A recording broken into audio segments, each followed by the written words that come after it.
If you are experiencing skepticism about AI coaching in your organization, but you want it to be used, here are 3 practical things you can do to make it successful and help people see that it is truly there to help them. First thing you can do, you have to get your hands dirty and try it. Be honest with yourself.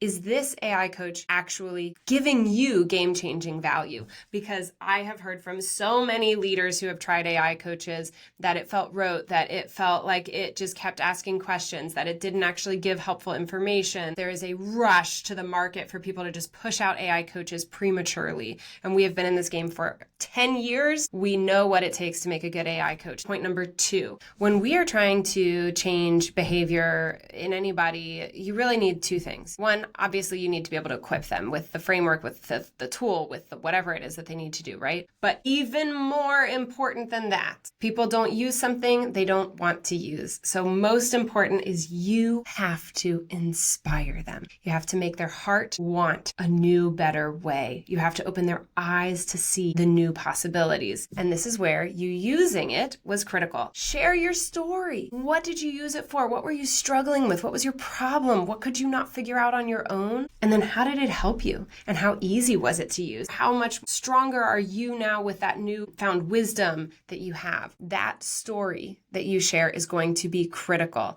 And of course, the more stories you can share from other people and all of that, the better. But you can start with just yourself. The third thing to help overcome skepticism of AI and get people using it is that with all things AI and all things new tools, you just have to overcome that first hump. This is why organizations, when they're like, hey, just please start using an LLM for Gen AI, they'll just be like, go create a recipe, or they'll give them something small, something simple that everyone can relate to having to do. And so take that and think of what is something in your organization that everybody has to do and could use a lot more help with.